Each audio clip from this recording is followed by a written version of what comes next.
Hi everyone, welcome back to the Stay Hungry podcast. It's Joel and Andy, and today we're talking about who the fuck is Codebreak.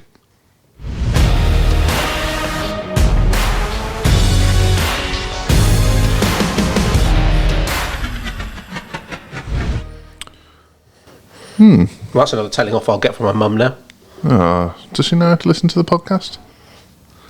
So I just realised I've got some vegan sausage roll crumbs on my top. Oh, great. For the benefit of the camera, my cardigan with magnetic buttons. You know you've hit an age. I actually appreciate the cardigan. I can't do it. It's too easy a shot. I'm not doing it. Well, my daughter says it's because this is for old people, so their arthritic fingers can easily open and close the buttons. Yeah, I just think it's a stripper's coat. Flasher's coat. Well, I'm not stripping. So, You'll often see Andy next to a railway line in a long anorak. Oh, Flasher Mac. Bloody hell. They still make those. They're probably trendy now. Like Burberry or something. I don't know, I bought a long coat at the weekend. It's not a Mac, it's like a padded coat for the winter, so that when I'm sat at the football, my arse doesn't get cold. Genius. Not one of those ones where you look like a glowworm. Oh, not that long. Like the caterpillar things. Oh, no, not padded. No, not that kind of padded. More okay. Tasteful. Thank God for that. Anyway, right. So this was going to be called How Does Codebreak Help People? And then I went rogue. But the point being, we deal with a lot of people every day. A lot of people listen to this podcast. And very often do we neglect to talk about what we actually do. So we'll try and make it interesting. We're not just going to reel off a list of services. Just going to pitch you now. Andy will try his best not to bang his mug down every time he drinks from it. Does that sound... That was loud. Something else to show, courtesy of Stephen Rowe. Don't you love it when you're on an audio-based platform and Andy just keeps talking about showing stuff? Oh, I'm showing the cameras here.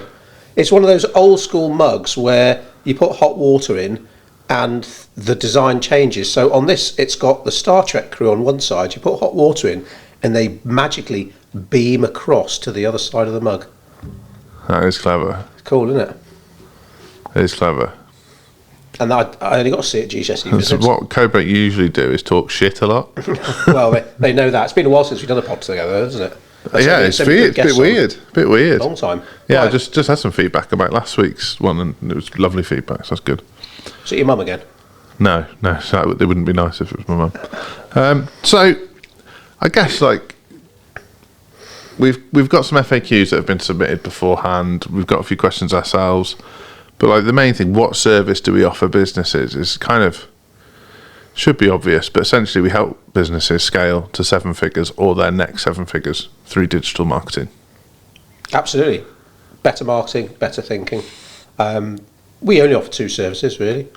Done for you marketing and coaching. So either we will do the heavy lifting for you, we'll work with you on that, or we will coach you to get better results from your marketing yourself. Nice. I guess, like, I know confusion has come in. Someone commented on my post the other day, in another life you should have been a life coach, because we talk about mindset a lot in our stuff. But probably what doesn't always come over is because that's a key part of our service, is like the coaching element. There is a lot of mindset. When you're asking someone to spend 20 grand a month on ads, 100 grand a month on ads. How much? Yeah, there's some serious... Picture my old Auntie Gwyneth now. How much? There's some serious mindset around that. And then equally, when you're trying to grow a business, you know, people take pot shots at you. Success doesn't always feel like success.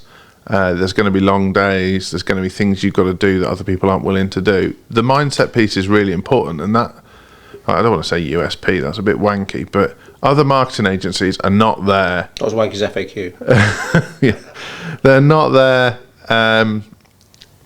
supporting you with that. They're not there making sure that you've kind of got the metal to do what it takes. And sometimes the difference between a successful marketing campaign and a non-successful marketing campaign is implementation. It's, you know, are you willing to call up those leads? Are you willing to get rejected 100 times to get one yes? And that takes a bit of fucking work. I mean, I'm sure there are companies that do this, but I've never come across one. They either focus on the mindset aspect of growing a business, or they focus on the marketing implementation. But like you say, we combine the two because, yeah, like you say, that the fear that might come with becoming more visible, the pot shots trolls will take when you stick your head above the parapet, and just to be hungry for growth. So we know that every business owner likes to think they're hungry, but the reality is a lot of them are not. when they're not clear enough on the goal they want to get to, and there's not the pain of not getting that goal doesn't outweigh the pain of doing the work, they'll struggle, because it's like, okay, this is what I want to get. I want to earn £1 million this year. Okay, great. This is what we need to do together. What? So I'll need to do this. Well, yeah, you'll need to do some of the work, and you can see straight away. It's like, fucking hell. They're just looking for everything to be quick and easy. I know from a marketing point of view, everything does need to be positioned to be quick and easy, but the reality is there's always going to be some work involved. Like my daughters, whenever they see some perceived super successful people on Instagram or TikTok, whatever, I always make it clear to them, 99% of the time, that person has worked their fucking arse off. It hasn't just been handed to them. Yeah, that's such a key point, that working with, there's still going to be hard work involved. It's not a magic pill. And I'm quite comfortable telling that to people. It's like, look, yeah, we'll give you the foundations, the structure, the strategy, the mindset help to give you everything you need to bust past 7 figures, 2 million, 3 million, whatever it is you're doing. But you still got to do the fucking work. And the other side of it, I think there's a lot of self-sabotage in business owners too. You don't realise that you naturally gravitate back towards your comfort zone. So if a marketing agency gets you 1,000 leads, it's very easy, and this sounds like an excuse, but it's very easy to turn around and say, oh, those leads were shit, or I'm not ringing those leads. I had to ring leads 30 years ago and I'm not doing it now. And it's like, hang on, you said you wanted growth. There's no growth inside your comfort zone. So you're going to have to do some things that you don't want to do. And that will get you to where you want to be. You might have to do a webinar. Oh, I don't want to get in front of the camera. It's like, well, you're a really small business, so you are the face of the business, so people need to see your fucking face. We can work with you on that. We've run so many webinars, we've coached clients for so many webinars. We can help you. But you've got to meet us in the middle. No point me and you going on the webinar selling for them. Yeah. And I think I do think that's definitely something that makes Codebreak different, is if we don't think we can help someone, we'll walk away. So we don't just steam in with a 12-month, 24-month, 36-month contract.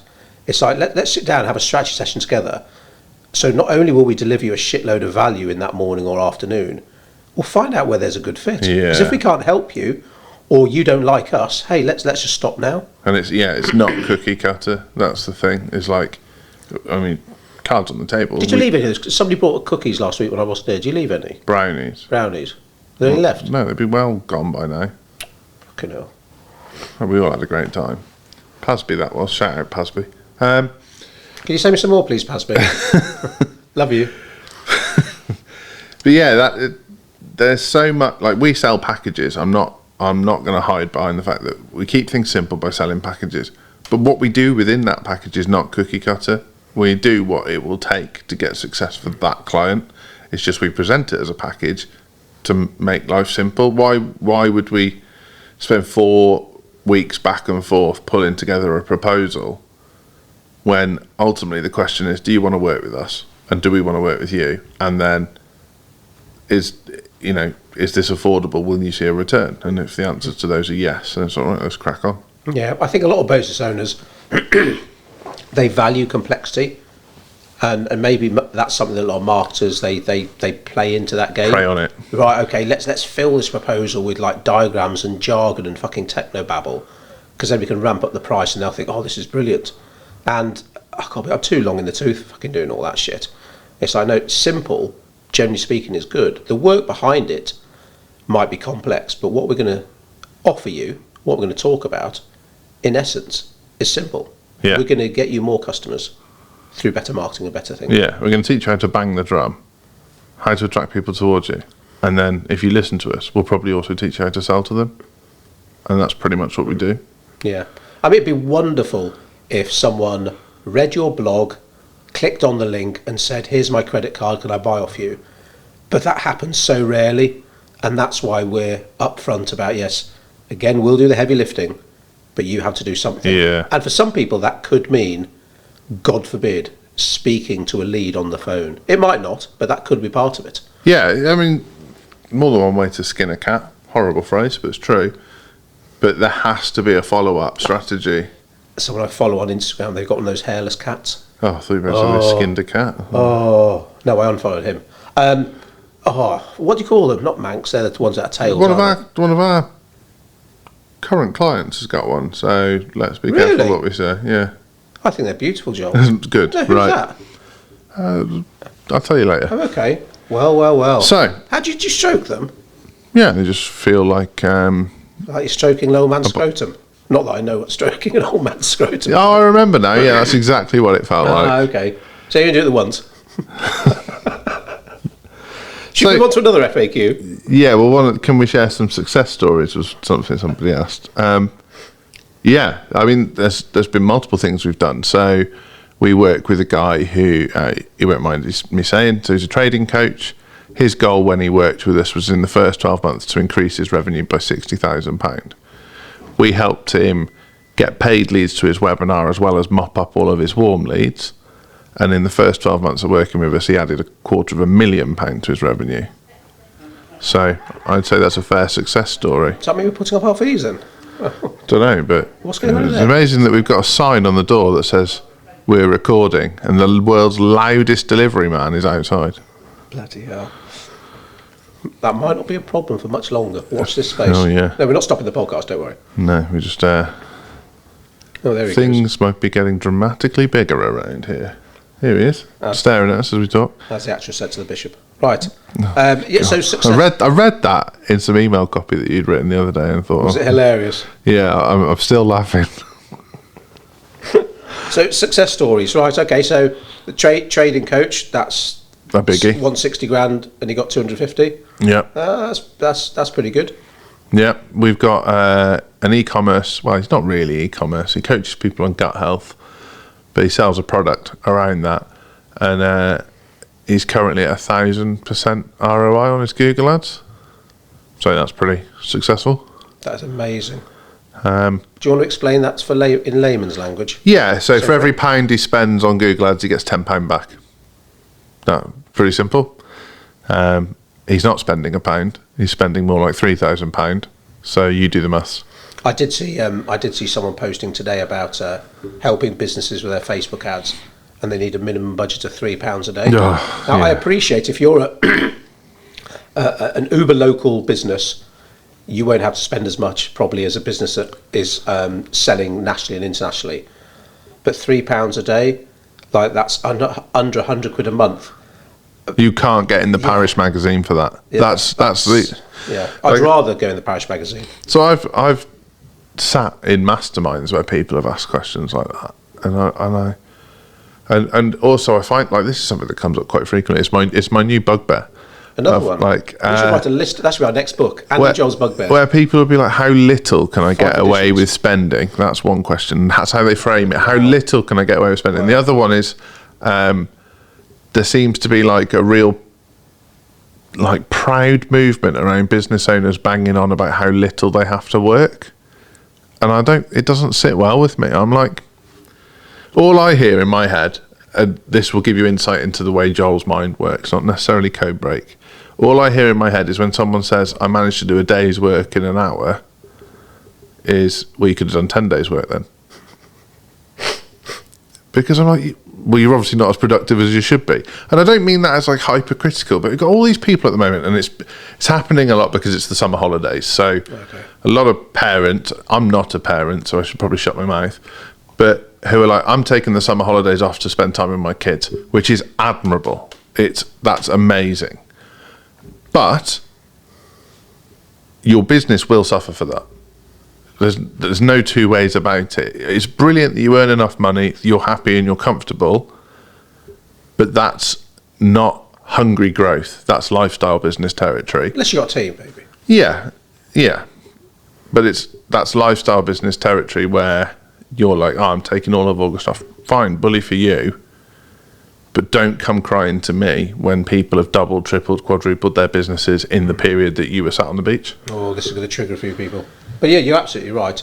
It blows my mind that £100 is what some people will spend on a meal for two or on a round of drinks in a nice bar. But you want to revolutionise your business by spending that a month on Facebook ads.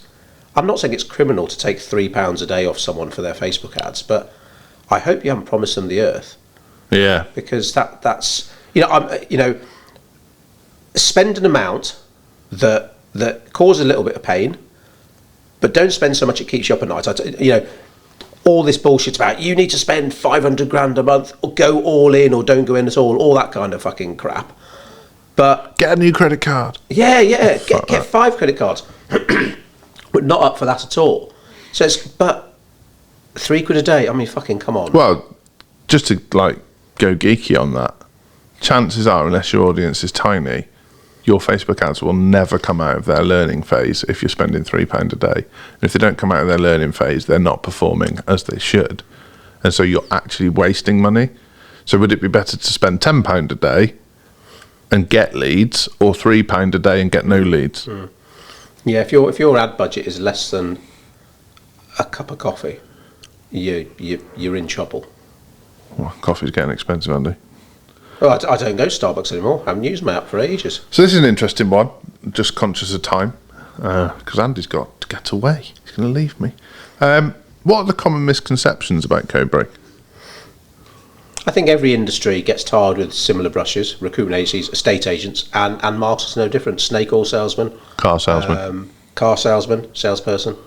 Market stall holders, do they still get battered? No, they're cool, aren't they? Crafty Cockney and all that. Do we like them now? I'm sure there are markets outside London. It's gentrified now, isn't it? Yeah, markets, fucking hell. And they don't sell bread now, they sell artisan bread, which is like normal bread, but twice the price. Nice. Like if something's for a wedding. Artisan stick a beer, zero on it. artisan anything.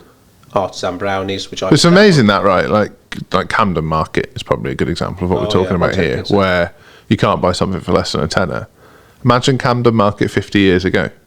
Bloody hell, yeah. It would have been a very different scene. I remember going to the market as a kid, and you go to like the VHS stall, and it'd be like 50p for a VHS, and you'd go through them all, and then you'd check to see if it was a fake or not.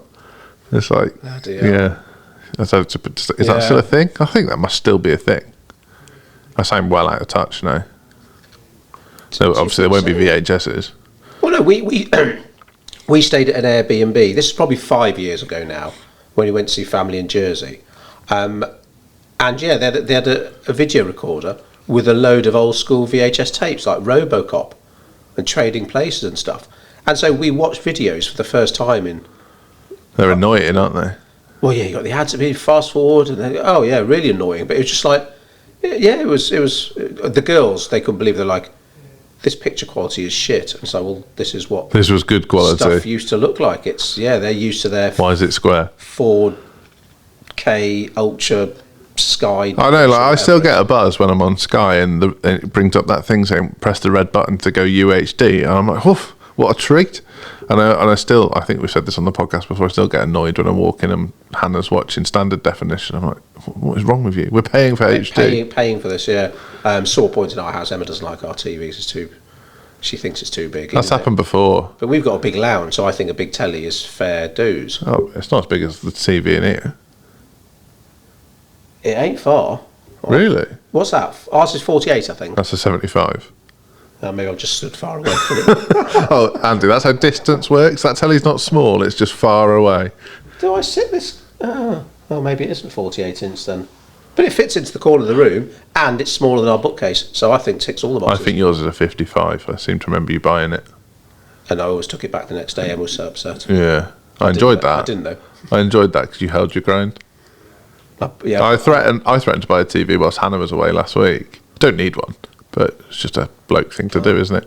And the barrage of I said it in the family WhatsApp group, and the barrage of messages I got from the in-laws was like, "You haven't, have you?" Oh, God. I do what I want. Well, Emma's really because I bought a new car and I was so excited. I stopped off at Curry's on the way home and bought a new telly as well. Nice. So anyway, right. Common misconceptions about us. Yeah, steak oil salesman, sell to anyone, take the money off anyone, tell people, as we already mentioned, to max out your credit cards and all this. Yeah. I think, I suppose there's bullshit in every industry, but there's a lot of fluff in our industry. Yeah, sometimes things we take for granted. Say, for example, we know a lot about Facebook ads, but we know we've been guilty of perhaps not beating that drum enough. So we talk to other marketers, and they always go on about they do Facebook ads like no one else does. You talk to me like, shit, you know less than our apprentice does. Well, that's the thing. Like we forget. Maybe that's just good marketing. We forget that we hang out in circles with people who are world class at Facebook ads. And so we assume that that's what everybody's thinking about Facebook ads. And then you remember, and you know, cards on the table, we've taken on employees from other agencies who are high up in other agencies, and they come here and we're like, what the fuck are you doing? Like, this is not the standard that we expect. In fact, I can't think of the last time we took on a new account and there weren't significant improvements we can make to their ads straight away. Apart from, we got a recent client and he's got a couple of Google ad campaigns running that we've still managed to optimize better, but they were pretty good. But apart from that, it's like, shit, man, there's stuff we can get onto right away.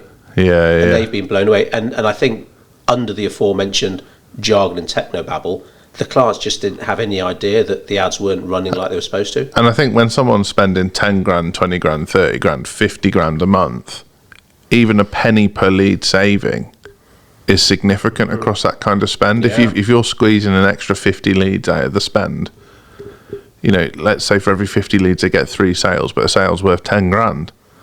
That's our annual fee covered off in just the saving. And that's where we come into our own. Yeah, massive point. What else? It's quite trendy to say you're a full service agency, which does sound pretty cool, but actually you're not. Can you do PR for us? Well, no. Well, actually we can. Yeah, we can, and they'll just ship it out to Fiverr. And there are the fact is there are some marketing channels that just aren't going to suit everyone. And why it took so long for us to test and measure and refine our MTS formula is because you have to cut some of the stuff out. Yeah. And we've now got the framework that can help any business with enough budget in any sector. And as long as together we stick closely to that structure and veer a bit left and right, okay, absolutely, be a bit flexible, but don't steer too far away from the structure you have in place. Because I think so many business owners, they're tempted by the shiny object syndrome we talk about, that they just simply get bored after time. Like, oh, actually, we're not doing TikTok, and I want to start dancing on TikTok because so-and-so does it in America, and apparently they get leads for 5p a fucking click. And it's like, oh my God. And sometimes you do have to, enthusiasm I love, but sometimes it's like, well, that's great, but we've agreed this plan, the plan's working, don't switch from the plan just because you're a bit bored. You have to marry it with context. And very often, people comparing themselves to others in marketing haven't got context. Because if that TikToker has spent £1 million on ads last year, and now they've launched on TikTok and they've blown up, that's not a surprise. Where it's like, but you didn't spend £1 million on ads last year. So when you launch on TikTok, guess what? No one's going to notice. There's a difference. And TikToker, yeah, never thought of that. Do you just add an ER on the end of every platform then? I would go with Threadheads. That's good. Threadheads. Do you make that up? Yeah. Threadheads. Yeah, that's good, that is. Well, no one liked. I've posted that a few times now. No one's on board. Instagrammer, yeah. If Grammar, you're a Facebook viewer, do it for the gram. not a Facebooker, are you? You're not a Pinterester. No, they will have names. We should know. Threadhead, love that. Yeah, Threadheads. Nice. So I think there's a few misconceptions, and then I think, like you say, on the full service thing as well, we don't offer photography or videography.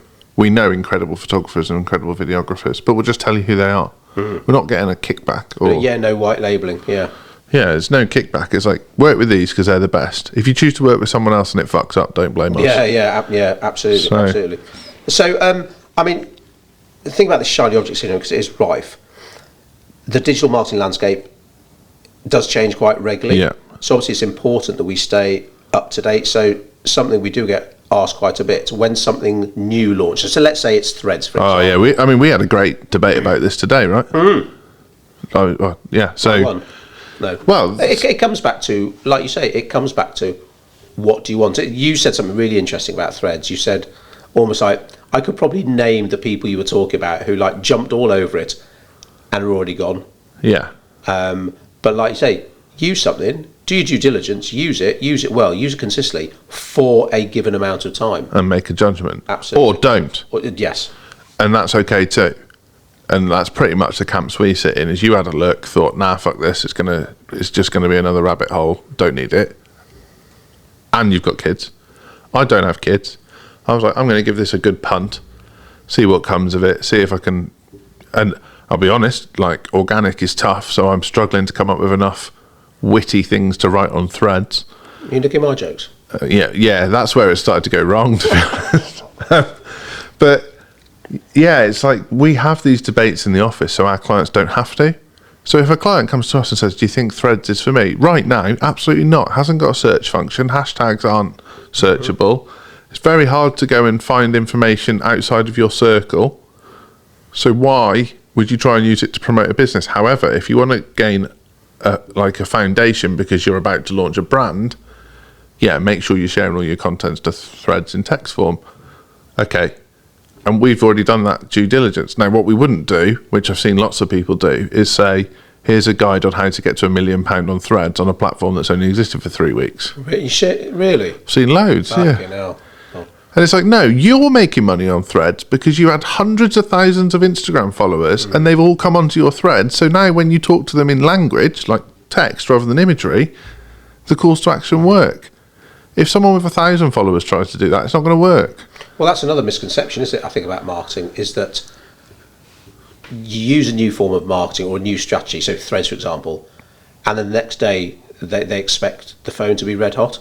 They expect the result. Whether they've been sold that, who knows, but they expect something to work the next day. Like, do you remember back in the day, like, God, years ago, I mean, well over a decade ago, we launched a new website for someone, and the next day they were like, I'm not on page 1 of Google. Oh, God. Again, our fault for that's not training happened on them. more than one occasion. But it's like, yeah, that education, so that, well, we've said magic pill a few times now, but going onto Threads, launching a YouTube channel, starting on TikTok, whatever, great, but it ain't going to work overnight. Yeah.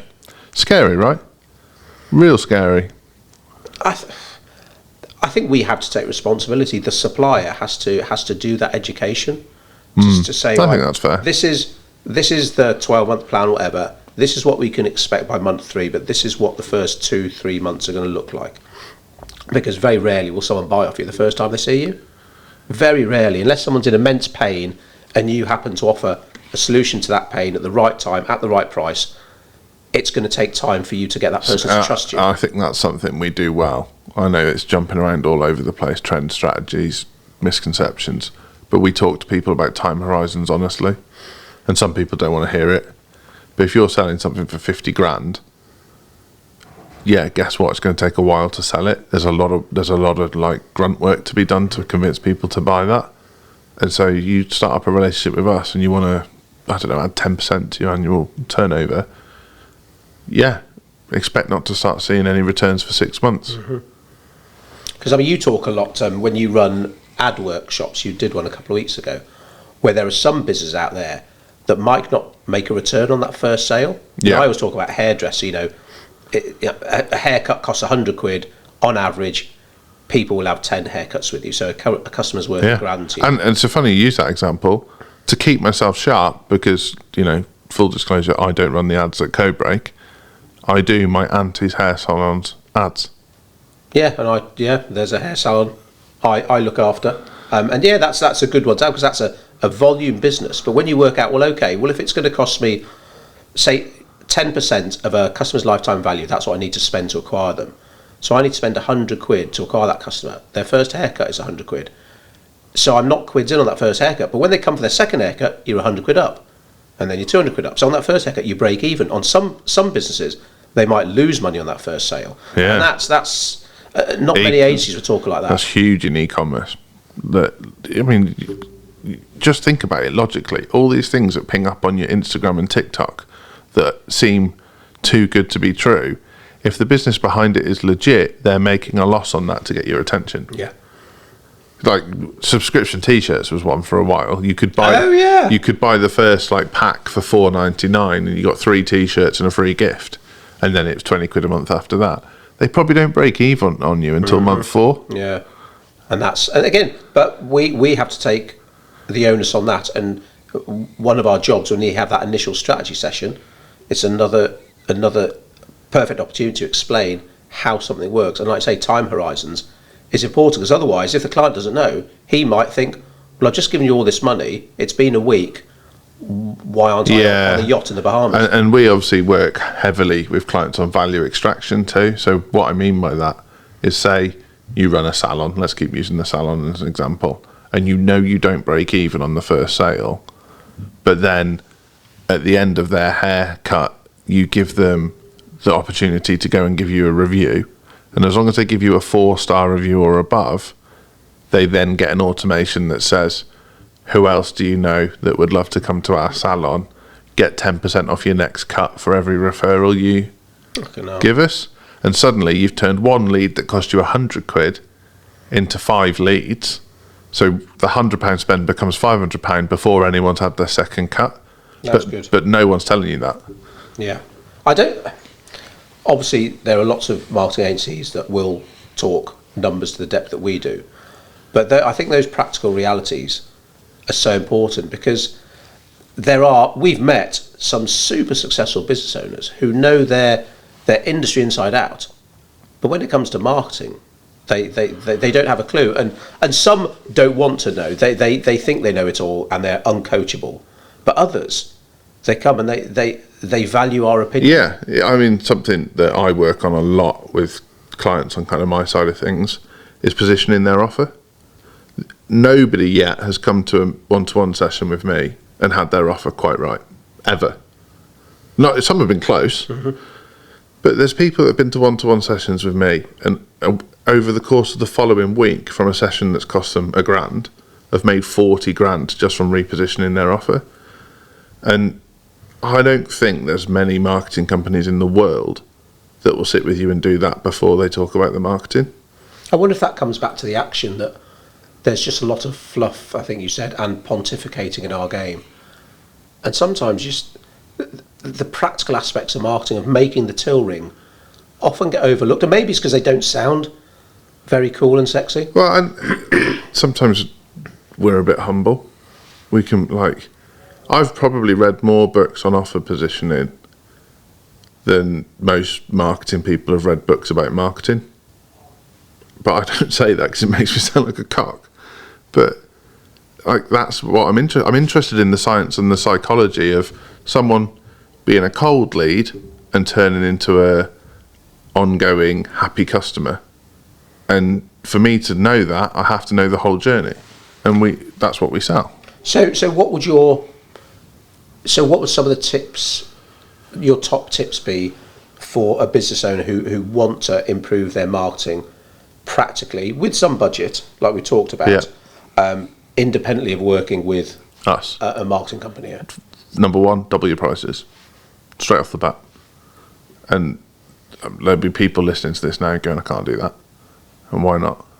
Because I would say, just knowing the odds, 90% of the people listening to this are undercharging for their product or service. Money mindset, yeah. So you sort that out first, and suddenly you've freed up quite a lot of time, because you won't have as many customers, but you'll be making more money, and allowed yourself breathing space to then attack your marketing. Then that's a good, I like that controversial top tip from Joel Stone. Yeah. Second tip, so tip one, double your prices. Yep. Second tip is to then go and look at your message. Do you actually tell people what you do? 9 out of 10 again, I'd say, don't tell people what they do. Make it really simple. You've succeed. Like the trading client that we work with does this really well. So he helps busy business owners learn how to trade in less than 5 minutes a day. Perfect. Yeah. Like, what's not to understand? The only thing the only thing there is, you could say trade on the stock market if you wanted to get really dialed in, but it doesn't fit well on a business card type thing. But I think there's an urge to vomit all over someone with everything that you do, and I think you see they this. don't care. You see this a lot on like the old elevator pitches at network meetings, where someone has just 60 seconds to impress people, and what they do is they try and cram in everything they do, rather than, well, networking can only work if you attend regularly and you're any good. So focus on one aspect of your business every time you turn up. So use that 60 seconds to drill down into one aspect of your business, so it's simple for people to understand. Which leads into my third tip. Excellent. Follow up on every conversation you have. No one does. Nobody. Not even us. No excuse now with DM. Yeah, it's and it annoys me. It's like, I met someone yesterday. I don't know. Let's say you're a plumber. I met someone yesterday, and they said, they got a leaky tap. So it'd be interesting next time I see them at networking to see if they want me to come and fix their leaky tap. I was like, well, your next meeting's in 4 weeks. What do you mean next time you see them at networking? Ring them now. Well, I can't just ring them. But they told you they'd got a leaky tap and you're a plumber. They knew what they were getting themselves into. Ring them. And that, like, the amount of times people don't follow up on obvious prompts. And we're all very British in Britain, shock. But there will be people that come into your shop and tell you what they like in the hope that you'll sell it to them. And you'll forget to sell it to them. And, like, my tip is remember to sell it. Because just follow up. I mean, there's people I had conversations with, really loose conversations with when I was in America earlier this year, who are now clients purely from me giving them a nudge when I got back and said, oh, you said about this. If you would like to come and chat about it further, I offer this session. And they said yes, because I took the risk. The only thing that stood in your way is fear of rejection. But if you treat the starting point as you've already been rejected, then the only thing you can do is win or be in the same place as you were before. Yeah. And I reckon if you implement those three, you'll be 50%. You'll be ahead of 50% of people already. If you're not getting a no regularly, you're not doing enough marketing. You're not asking enough. That's a number one reason to do more marketing. I remember I was when I went to Spain recently, went into this gift shop looking to buy a T-shirt for my niece. And the guy came over straight away. It was good. He asked an open-ended question. It's like, oh, which of these T-shirts do you like the best? Rather than, can I help you? No. Oh, conversation over. So I was like, oh, that's pretty good. Then he got a bit pushy. And they were actually not too sure. Emma was like, €15 for a kid's T-shirt. Fuck off. She didn't say that to him. And as soon as we started to walk away, he didn't follow up. Weird. No, so I'll do it for €10. And it was like, we're out of here then. Oh. So the €15 T-shirt, straight away, you're now just going to sell me for €10. I've got one that's bothering me. Go on. So we lease a pretty sexy office. This is a pretty nice space. And we're just about to renew the lease because we've put a lot of investment and time into this space. And we said, oh, if any of your other offices come up, tip us off. And obviously thinking, well, that'll save them the leasing fee with the agents and we'll get first dibs and we think we're good tenants. You know, they've never had to tell us off. We need more space. And today we've come in and there's a massive sign for one of the offices up. You're like, well, how much does that fucking cost you? Like, have a look at what's directly under your nose. Yeah. I mean, they might listen to this now, and if you do, like, that's a tip. Do you think that's quite a scary thing for a lot of people, that for marketing to work, you've got to have an interest in selling, or for marketing to work better, get better at selling, or employ someone who's better at selling? Get better at asking.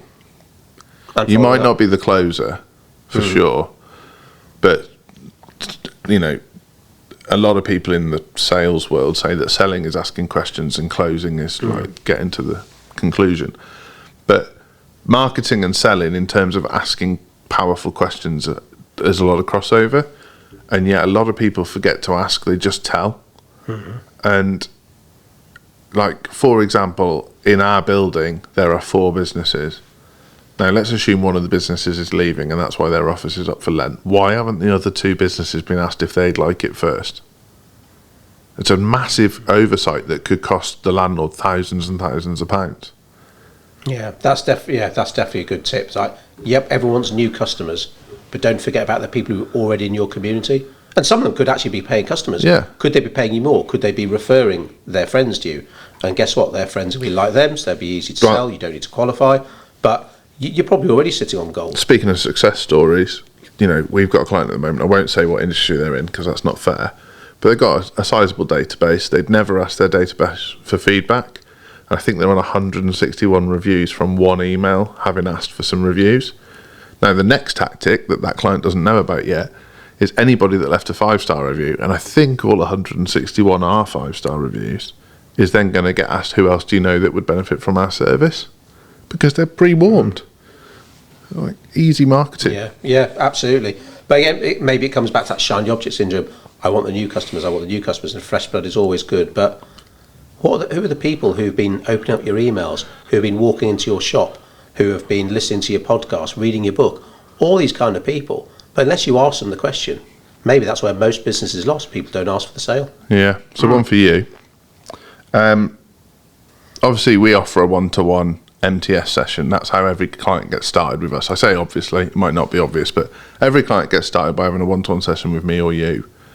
And the whole session, they'll walk away with an incredible strategy. It's fully guaranteed. So if they think it's a pile of shit, they get their money back. Fortunately, no one's ever asked for that. If they think it's amazing and go on to work with us, they also get their money knocked off the deposit. But appreciate, as a first step, that's a commitment. So do we offer any workshops or training away from that people can get involved in? No. Funny you should ask, Joel. So workshops is something we used to do loads of. And I guess as we got busier, we just didn't do as many. But there's a lot of people out there who are expanding their teams, maybe recruiting a marketer, getting a marketing apprentice in, and they need a helping hand. And they're realising that Facebook ads, the whole digital ads landscape has become such a minefield. Be good to get some help and support of properly experienced chaps or chapesses. And yeah, Chaps. we're doing more and more training and workshops now for groups. So maybe there are companies out there that have members or franchisees, whatever it might be, for us to come in, spend a day with them, and teach them everything they need to know about getting as good a return on investment they can from their spend. Yeah. But then we also do workshops in-house, which hopefully we'll do more of if we do get some additional office space as well. Yeah, so you may or may not have heard, we do a workshop called Stay Hungry Live. We've started running it from HQ. There will be a new date announced shortly. Let's go on to that. But in terms of how that works, you pay a £99 deposit to make sure you show up. That's refunded on the day if you do show up. It's fully catered, so you get a lovely lunch. And it's a lovely lunch. It's like a 7, maybe 8 hour marketing mindset workshop. And you'll be here with other entrepreneurs. That's a really good way to get started. And then the other thing that seems to be happening quite a lot recently is other coaches, consultants and agencies are hiring us to go and do workshops for them. So if you're listening to this, I'm all ears. I can't be honest, but I think it's a sort of post-lockdown that the hangover's fading now and people want in-person again. I'm all for doing a training over Zoom. We run loads of webinars and coaching on how to run webinars, all that kind of stuff. But you can't beat standing in front of people and having that FaceTime. I want to work with flesh. people that value that. I'll be honest, I want to work with people that value spending in-person time with other people. I don't want to work with anonymous Zoom heads. It's a good qualifier. If someone can't be... Now, of course, if we were running workshops in Aberdeen and you lived in Torquay, okay, it's a considerable investment in your time and money. But some people, it's like, oh, it's an hour away. Oh, no, sorry, guys. Are you doing it on Zoom? It's like, actually, we might be, but I don't want you. Yeah, and we discussed this yesterday. We will do one of our workshops on Zoom, probably between Christmas and New Year, when it's like people have got a bit fed up of the Christmas spirit. Yeah. But it'll still have a refundable deposit, and if you don't show up, you won't get it. And ultimately, I will do everything in my power to make that as tactile as I can. I still can't believe that some people still moan about that. It's free to attend, but yes, we require a fully refundable deposit because that's someone's seat you're taking. Yeah. So, and it's catered. Like you said, we provide lunch, there's parking and everything. So you say you're going to come because it's free and there's no deposit, and then you just simply wake up on that day, actually, I can't be asked. Yeah, a few people said that's too much for me. And you're like, well, you're probably not, you're not our client avatar.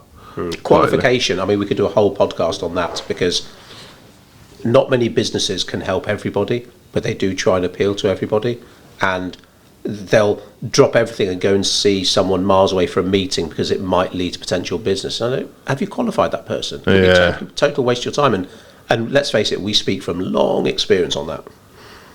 I can't think of some of the petrol I've spent driving to see people who were just like, shit, we're so wrong for each other, and I've just driven 50 miles to see I'm trying to think how far I've gone for a dud. Pretty bloody far. Well, do you remember our friend that used to have that private healthcare franchise? And he went from, was it Clannymannock in Wales to Wolverhampton? And he got there, and the guy put a sign on his door saying, actually take my wife's to have her nails done, could we reschedule? Oh yeah, on the door. Yeah, I forgot about and this isn't 30 years ago. This is when mobile phones existed. Yes, 5 years ago. And Robin was like about the nicest bloke you could ever meet, and he'd driven from fucking the middle of nowhere in Wales all the way across the border to Wolverhampton to find that note. And it's like, yeah. Yeah, that's shit. Yeah, wow. Right, last one. It's a juicy one for you. Given everything we've said, how do we ensure that our marketing strategies align with the business's brand and values? Oh, that's a tough one. By being very flexible, obviously. Yeah. We'll do anything for the right price. Yeah, so we're very, I say this hopefully now, I'm just wondering whether we're being too British about it. We're quite front and centre with our own values. So if you go onto our website, go onto our socials, you will see the 8 values that we run our lives and run our business through. And those won't align with everyone. So again, that comes back to qualification. But when we work with a business, some businesses, they never even thought about putting their values together. They don't have, you mentioned the vision seed earlier, they can't clearly and quickly articulate what they do, who they help and how. Oh, I heard a hilarious story about this yesterday from a coach that we get on quite well with. Right. He was coaching his lower tier. Right. So his lower tier might be people who are starting their businesses or whatever. Oh God, right. And some of this lower tier have been exposed to another coaching program that we know.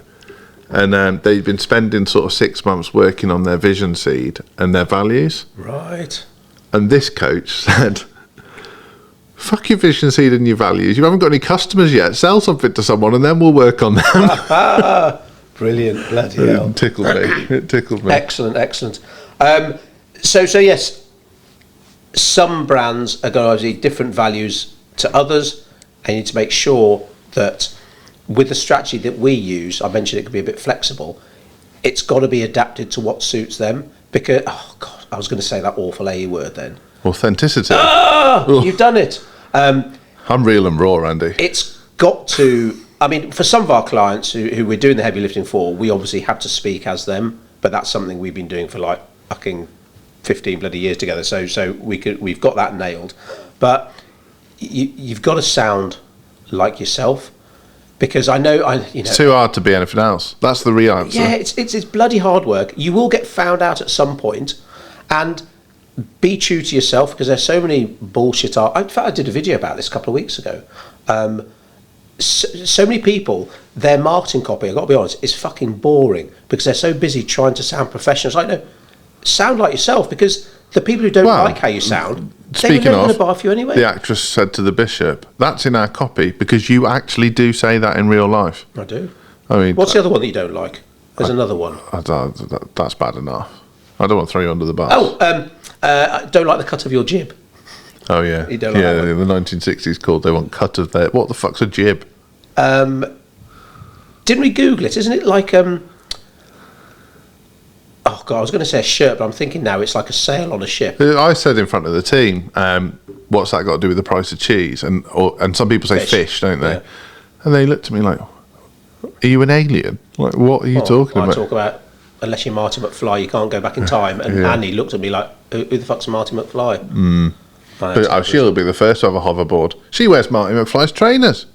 Cut of your jib. In fact, I think I've taken cut of your jib out of our website now. So back to the point, something that you and I both do in our one-to-one sessions with people is check out their accountability. Like, so own your shit is one of our values. But if people struggle with accountability, and we've learnt the hard way on this, they're not going to be a good client. And that goes for any business, I think, but particularly for us when it's heavily involved. It's a hard truth. And ownership, that whole, like, when you say something that offends me and it is your fault, are you willing to apologise for it? When you drop a clanger, are you willing to make up for it? When you need to ring 10 leads to test the leads, are you willing to do it? Take ownership of the situation. And like, I wonder if that just comes back to people realising that they're not as hungry as they thought they were. I want to get this, but I can't be asked to call these 5 people, Joel. Do you want to know my deep answer for this? Go on. I don't think people like the idea that they're in charge of their own destiny. No one wants that responsibility. It's a heavy responsibility to be like, well, it's your fault. Reading my emails again. I've literally just scheduled one, and it really talks about whether you succeed or fail. It's not Rishi's fault. It's not the increase in car parking charges. It's not fucking Brexit from 20 years ago. It's you. Well, I had a conversation with someone over the weekend, actually, who'd listened to my solo podcast, where I was talking about how I built my resilience. I didn't like that one. And, thanks, Andy. Supportive. I haven't listened to it yet, but I will do. How long is it? 45 minutes. And he was like, I can't believe you've gone through all this shit and you've still managed to do what you've done. And I'm like, I said politely, people have started from far worse places than me and achieved far more than me. Like, that isn't the message that, I'm delighted that you're inspired by it and thank you for sharing, but that isn't the message I'm getting across. Like, my ownership is that every day I get up and want to achieve more. Now, I'm not saying everyone should be like that, because the world would be a fucking nightmare if everybody was like that. But shivered then. But I get in the car and drive to work and listening to motivational podcasts or whatever it might be, thinking about how can I be better today than I was yesterday. That's my level of ownership. So if I sit face to face with someone in a one-to-one talking about their marketing and they're not meeting me halfway on that, I'm not saying they need to match me because I'm weird, but there isn't like a bit of eye of the tiger about them. I bet they don't know that phrase in there either. No, Rocky who? But if there isn't a bit of eye of the tiger about them, a bit of like, I'm going to fuck shit up, it's a no from me. If it's not hell yeah, it's a fuck no. Yeah. Well, accountability is a scary word, but it's what you need to progress. Like, we know coaches who talk about, I'm going to hold you accountable, but we know they don't. Yeah, and we've also been the coaches that do hold people accountable, and not many people like it. No. So I think, I hate using the phrase rules of engagement, but what we have found worked well is when you're deciding whether or not to onboard a new client, is to talk about those rules of engagement. Yeah. This is how it works. This is our commitment to you, and it will be a far bigger list than your commitment to us, but there will be some commitments. Yeah. So now we've scared everyone off. What's the best way for them to get in touch? Just get in touch via codebreak.co.uk. Just have a chat with Martha or Evie, and let's take it from there. Awesome.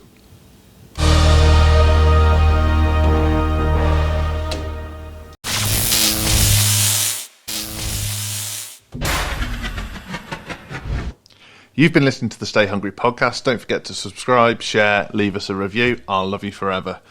Visit andyandjoel.com if you want to know more about our coaching. We'd love to hear from you. Take care, everyone.